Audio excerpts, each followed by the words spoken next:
Hi, in this clip I'm going to go through the grammar cards, okay? Now the grammar cards are only in the middle box and the senior box. So in the middle box you've got your nouns, verbs, adverbs, adjectives, and the senior box you have the nouns, verbs, adverbs, adjectives, but you also have prepositions and conjunctions, okay? Now you can adapt these pretty well because just say I've got my classes now second, third and fourth. Second class might only be becoming aware now of nouns and verbs. So I would just take the nouns and verbs from the box and I would just focus on those two elements, okay? But then again, for those in fourth class who would find it easier, so if someone's finished early, I could just give them the whole box, say, okay, sort them out now between nouns, verbs, adjectives and adverbs, okay? And even if they sort out the nouns, okay, sun's getting bright here, even if they can sort out the nouns, I could turn and say, okay, can you look at the nouns now and see, are there any compound nouns, okay, or any proper nouns and common nouns, are there any collective nouns or countable nouns, uncountable nouns, any concrete nouns. Now I have all the different types of the nouns and so on in the tip of the tongue, okay? I'm just going to move that camera because it is blinding me.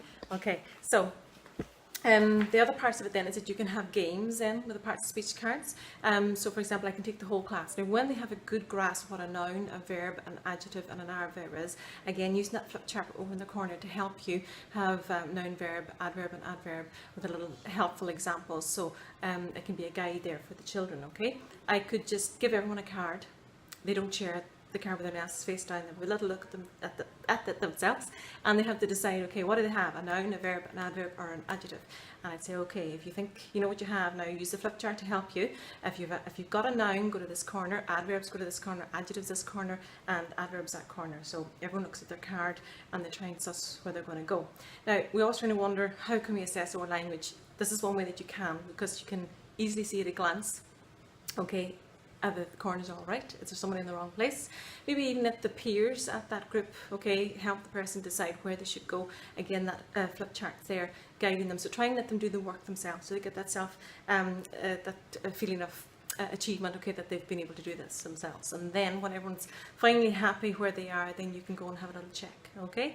Now to further that activity then, sometimes what I do is I ask say the nouns in their corner then to make a little story with using their noun cards. The same with adjectives, adverbs, and what have I left out? Verbs, I think.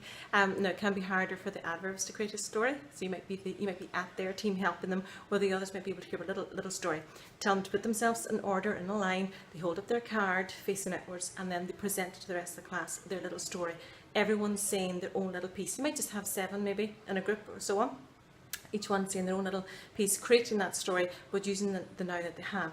Again, you can further it again by, when they go back to the seats, write out the little story and underline the nouns that were in that story, or the verbs or adjectives, or whatever the case may be. Now that is a fun activity, and I can guarantee you by the end of it, and by the time you do it a good few times, they have a really good grasp of nouns, verbs, adverbs and adjectives, okay? But again, how can you adapt it is if they're working in groups and pairs with the same cards. If I know someone's weaker, I might just give them the nouns and the verbs and try and identify those. Whereas I know somebody's stronger, I give them the whole lot, nouns, verbs, adjectives, all mixed up to sort them out, okay? Again, push those who are more able to identify the different types of nouns. You can go through it with them, okay? So as well, other little things that you can do is create funny sentences. So it's a bit like the tongue twisters I talked about before. So create a little funny sentence with a noun, a verb, an adverb and an adjective. So the children in the group can screen through the little pile that you might have put in each group to find a noun, a verb, an adverb, an adjective that they want, and create a little sentence with it. Can be strange, can be funny, okay? So it's like the layout of the tongue twisters I would have talked before, except you don't have the alliteration because it doesn't have to begin with the same letter, okay? So again, then with the senior classes, you've got your prepositions and conjunctions as well. So you just push the children on that little bit further. Now all the explanations are in the tip of the tongue box. I go through the different types of nouns and so on. Even with the adjectives, there's suggestions in there. Just say now you've got the children to pick out the adjectives from a little group of cards that you put in each group, and then you can say, okay, can you give me some synonyms now for all those adjectives? And then can you give me some antonyms now for those adjectives? So there's lots of different games that you can do with the parts of speech card or the grammar cards, okay, whichever you want to call them. And the children have fun with grammar with them, all right?